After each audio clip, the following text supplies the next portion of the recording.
Hi friends, இன்றைக்கி லஞ்சுக்கு என்னென்னு பார்க்கலாம். ஸ்வீட் தயிர் சாப்பாடு, புளி சாதம், மாங்காய் சாதம், புதினா சாதம், லெமன் சாதம்,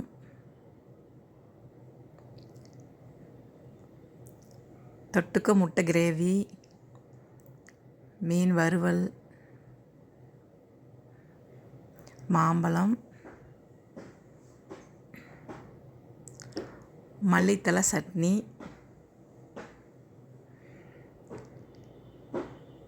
இதுதான் மதிய லஞ்சு. பிடிச்சிருந்தா சப்ஸ்கிரைப் பண்ணுங்கள். தேங்க்யூ.